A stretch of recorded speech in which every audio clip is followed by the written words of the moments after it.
Mike Brennan. We're back with another MITech TV. We were off last week. I got overscheduled, and so we took a break.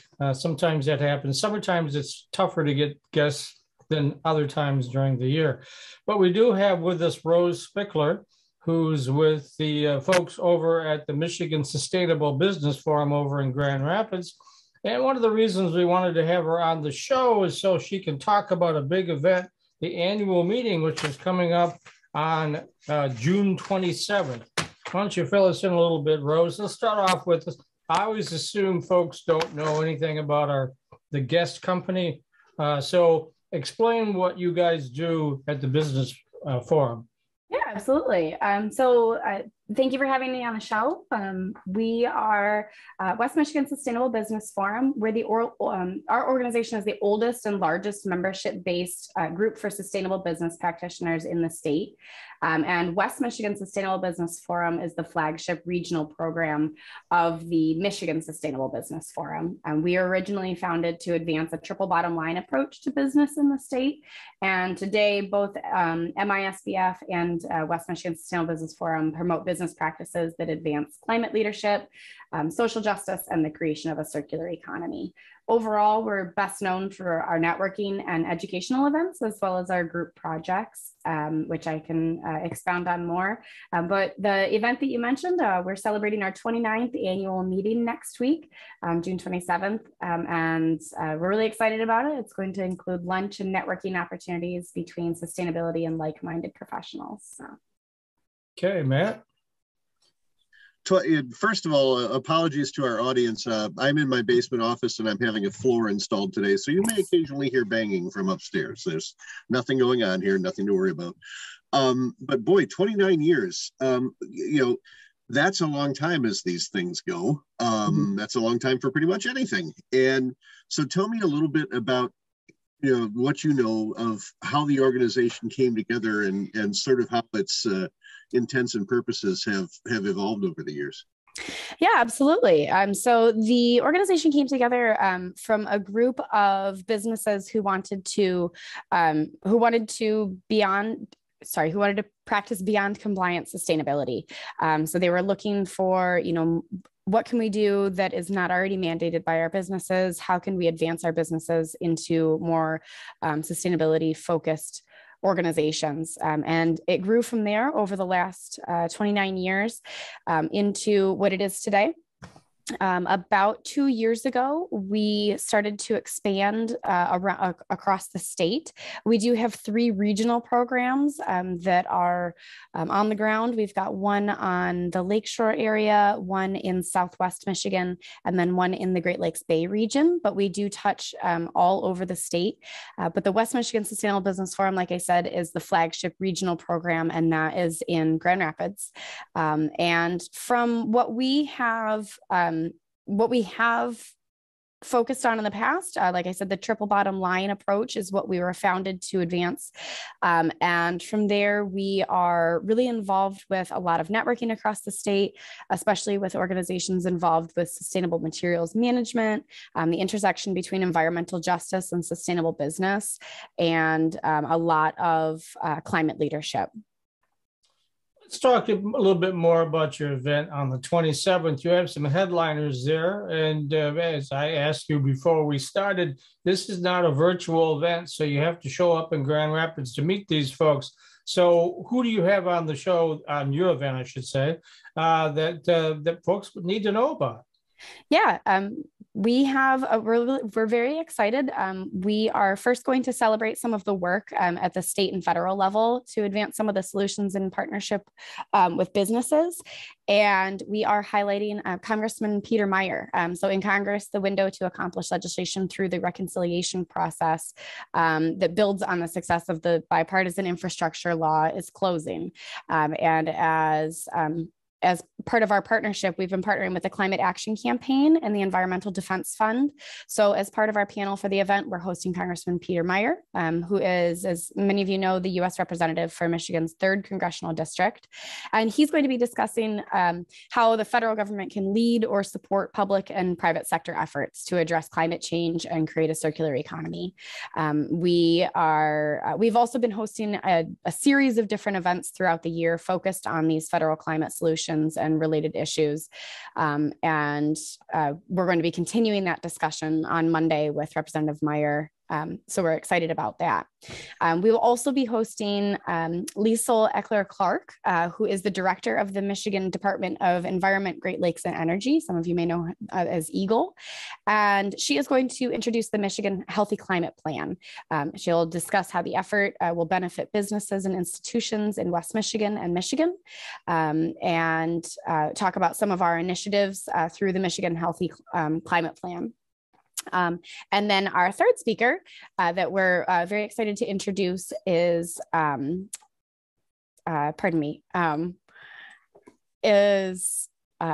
Vicki Lewis, the president and CEO of VMX International. Which is a Black woman-led recycling company in Southeast Michigan, and they are vying to be a national leader in electric vehicle battery recycling. So we're very excited to introduce her as part of the panel as well. Obviously, this is going to be a big networking opportunity. How many people do you expect for this event? Oh, that's a great question. We're hoping the more the merrier. Normally at our events, we have anywhere between 80 to 120 attendees. So we're looking to have a full house for this one. Is this your first one since the pandemic, first in-person event? It is not. No, we have been playing around with both online webinars. We've done quite a few online webinars, both during and after the pandemic. We've done some hybrid events, but this is by no means our first in-person event. We've had a number of them since mid last year. And certainly you've got some challenges right now. So many, I don't even know where to start. But I know this week down in Southeast Michigan, tomorrow, it's supposed to be 97 degrees. It's not typically 97 degrees in Michigan in June. And then, of course, you have the situation with gas prices. So you've got everybody now scrambling to find gas and at a reasonable price. I don't know, some days again, but there's a lot of effort now about the oil companies to reopen refineries, to drill on federal land, blah, blah, blah. You've heard it all. So obviously just the opposite of battling climate change. So how do you deal with all that? That's a great question. That's a large majority of what we do. We've been hosting a series of events this year focused on the federal climate solutions and a lot of the related issues. We've done a series of webinars that have tapped on issues such as the impact of the war in Ukraine and pending changes in SEC rules when it comes to decarbonization. We are working on actually a project in partnership with the Climate Action Campaign on various different projects to encourage reduction in carbon emissions. But one such initiative that we're working on is the EPA's Good Neighbor Plan. That's designed to protect the health of all Americans by helping states reduce harmful air pollution. The smog blowing across the state lines permeates in different communities and leaves unequitable impacts on some of the people living in them. So we're highlighting their Good Neighbor Plan in industrial pollution, and which puts more protective cross-state air pollution standards in place. That's really supported by a lot of our work and our educational work, and then the Michigan Healthy Climate Plan that both Congressman Meijer and Rose Spickler will be highlighting at our event. We're also the lead agency on an effort to create a pollution prevention roadmap to adjust food waste in the state, which is the most impactful way to reduce greenhouse gas emissions, which leads to those lovely heat waves that you were talking about. We're also working to promote decarbonization efforts through the food system in a more general way through another effort. And then another one of our large projects right now, we're launching an initiative to advance circularity within the renewable energy and energy efficiency industries. So we're working on for example, one of our highlighted projects is the recycling of solar panels. It's a huge a huge issue, and all of it is interconnected between the circularity and recycling issues, as well as decarbonization and reduction of greenhouse gases, which then leads into, introduction of more alternative energy and reduction of our heat waves. Matt? Well, one of the things you hear is that all of this wonderful renewable energy equipment, like wind turbines and solar panels, have themselves a pretty large carbon footprint. So are you working on that as well? We are, yes. And that's one of the things that's really exciting for us about this new project that we're working on with the recyclability of solar panels. So we're focusing on the end of life issues with the alternative energy. So that it really is truly a circularity effort. We don't want to encourage, wind turbines and alternative energy and alternative fuel, and then just not create solutions for the end of life for those tools. So let's talk a little bit about the Michigan's climate plan. What can you tell us about that? I know that's going to be highlighted by Representative Meijer next week, but how does that play out and what you guys are trying to do? Does it fit it? Do you have to make some changes or what?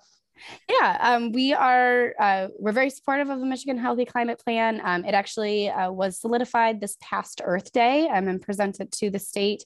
And the effort's really going to be helping businesses and institutions in West Michigan and Michigan to reduce their greenhouse gases and create more sustainability plans for businesses, which is right up our alley. And that is a huge piece of our effort. So we are excited to be part of the education and presentation of that plan to more and more people throughout the state in events like our annual meeting. Matt? All right, so tell me a little bit about the organization, the West Michigan branch anyway. How many members do you have, and how is the organization funded? Is there paid staff, that kind of thing? I'm assuming you don't work for free. So. No, thank goodness. No. Yeah, right. That's a great question. So we have a staff of 3 currently. And we're consistently growing. We are actually, I'm glad that you asked, we actually have a job posting currently for an equity program manager, which is on our website. And we're excited about adding that additional team member to our organization. We are a membership-based organization. We have over 250 members that are corporate members, so businesses between 1 to 2 person businesses all the way up to global organizations. We work with all of them to find resources for sustainability for them and to provide networking opportunities for them. We also have members that are just professional members. So they may be they may be an employee of a member organization, or they may be a member of the forum on their own. But either way, we, like I said, we help provide those resources for anyone who wants to go beyond compliant, sustainable practices. So is there any industry that's overrepresented, or is it pretty broad cross-section of businesses and employers? I am glad to say that it's a pretty broad we have somebody from a lot of different organizations.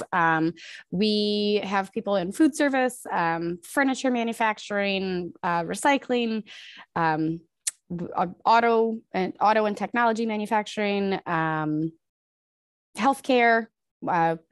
Everybody and anybody is welcome to become a member. Everybody can create more opportunities for sustainability practices in their organization or in their individual profession. All right, we're coming down to the end of the show, so why don't you, we call it the shameless plug.